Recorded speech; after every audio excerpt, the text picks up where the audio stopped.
Hello guys! Welcome back to my channel. For today's video, I'll show you kung paano ko ginagawa ang version ko na Ube Custard Cake. Pinost ko siya one time sa isang group sa Facebook and marami ang naging interesado, kaya nag-decide ako na i-share ko siya dito sa aking YouTube channel. So if you like this video, I hope na tapusin nyo siya till the end kasi mag-share ako ng aking personal tips para magawa ninyo ng maayos si Ube Custard Cake. So without further ado, let's begin!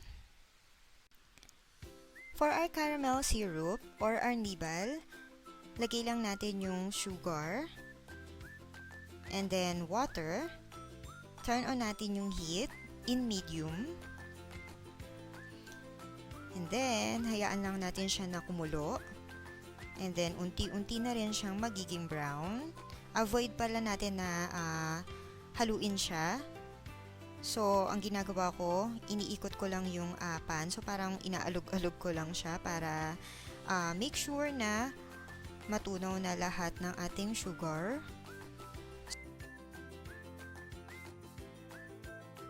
So, as you can see, nagiging brown na siya. Ayan.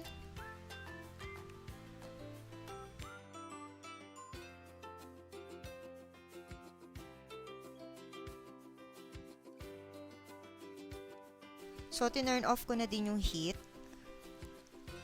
And avoid natin na mag-dark yung ating arnibal. Kasi ibig sabihin lang nun ay magiging mapait na siya.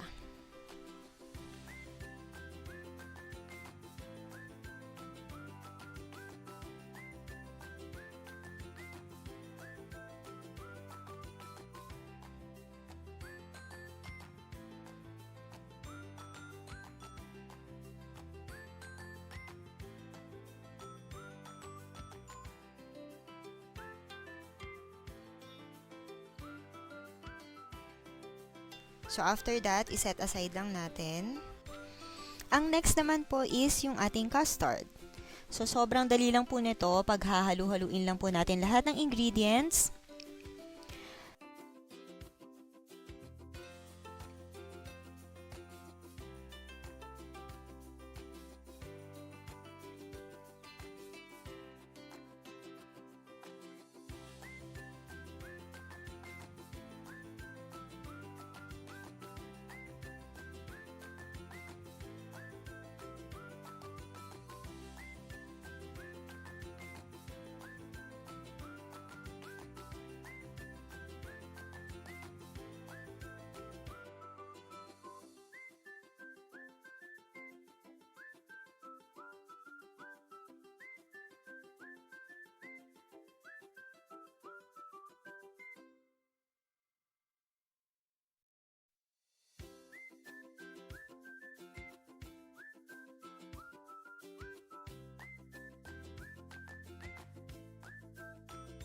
Siguro may magtatanong bakit ako naglalagay ng cornstarch.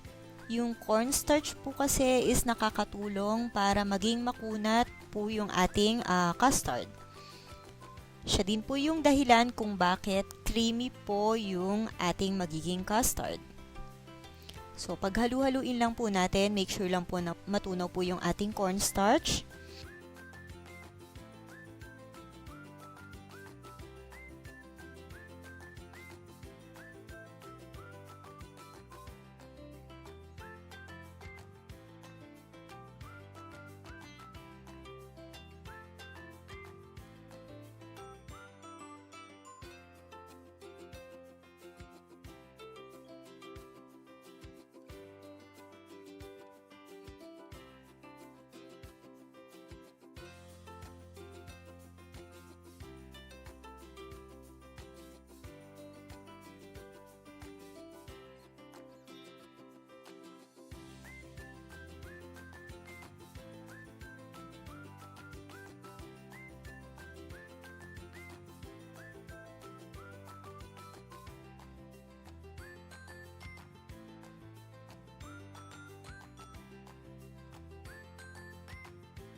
And after that, gumamit po tayo ng pansala. Salain po natin yung ating custard mixture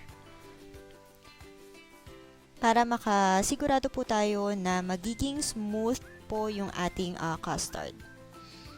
Then after that, set aside muna natin and then let's move on to our ube sponge cake.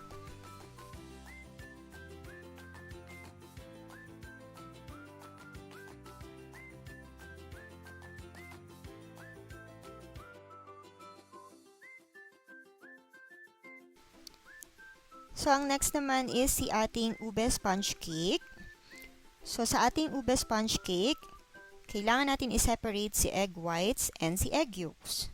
Si egg whites is for our meringue, and then si egg yolks para sa ating ube butter.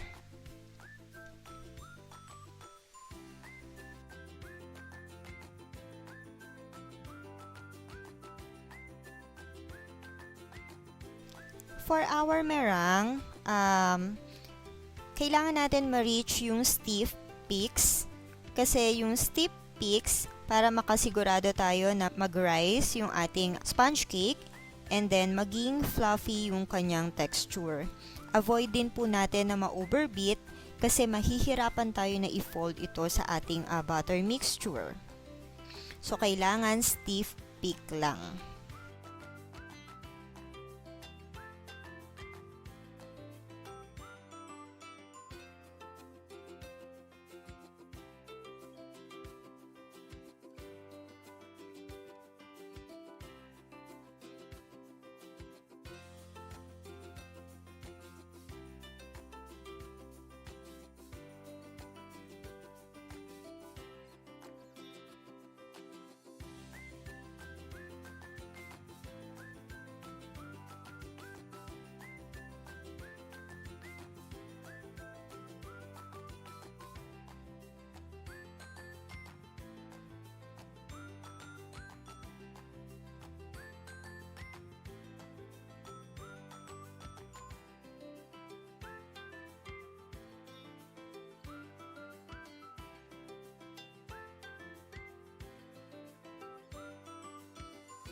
And sa pag-fold naman ng ating meringue sa ating butter, make sure lang na gentle lang yung pag-fold natin or yung pag-mix natin para ma-maintain natin yung air bubbles sa ating butter.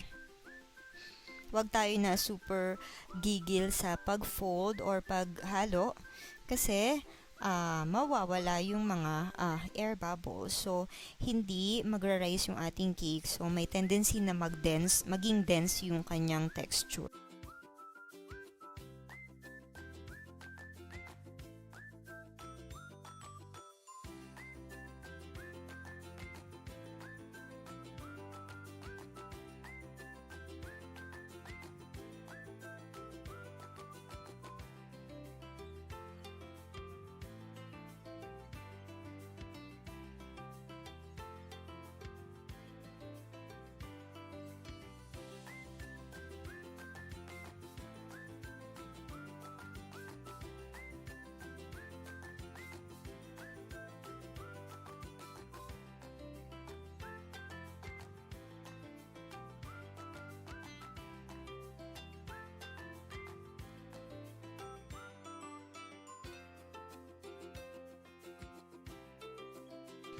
After that, ang gagamitin nating method naman is bain-marie or hot water bath. Ibe-bake natin siya sa ating preheated oven for 1 hour and 30 minutes in 200 degrees Celsius or 400 degrees Fahrenheit.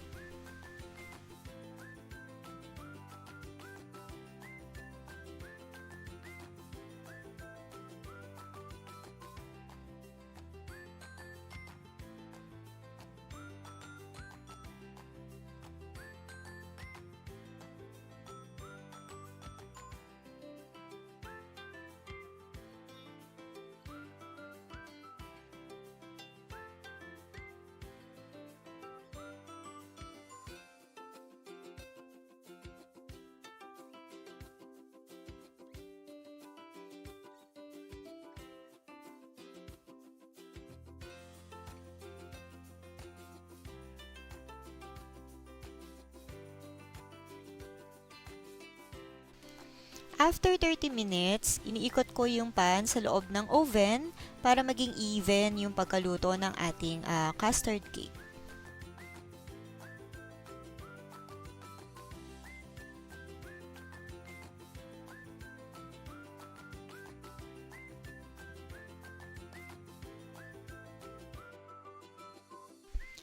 After 45 minutes, lalagyan ko naman siya ng foil para hindi siya masunog.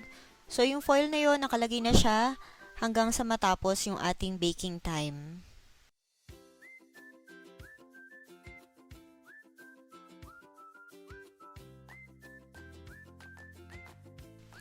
After 1 hour and 30 minutes, so nilabas na natin siya sa oven. So, hayaan lang muna natin siyang mag-cool down ng kaunti. And then, after that, pwede na natin siyang tanggalin sa ating pan.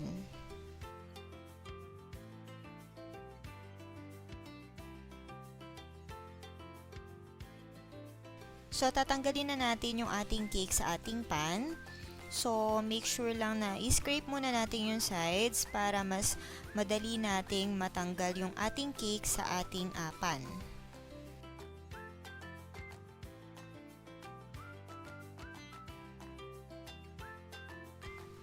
Medyo mainit pa to ng kaunti, kaya dahan-dahan lang po tayo sa pagtanggal ng ating pan sa ating cake para maiwasan po natin na masira yung ating custard.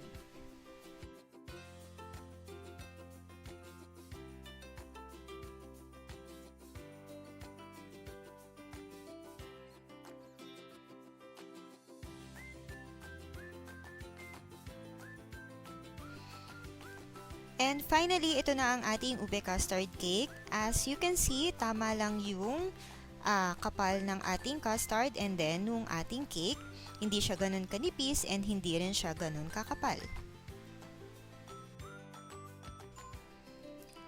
Thank you so much for watching. Sana masubukan nyo din ito gawin. And please like, subscribe, and hit the notification bell for my upcoming videos. and want to see more of my cakes, just visit my Facebook page, Madel's Patisserie, and if you have questions about baking, just comment down below. I'll try my very best to answer and help you. Thank you and see you on my next video. Bye bye!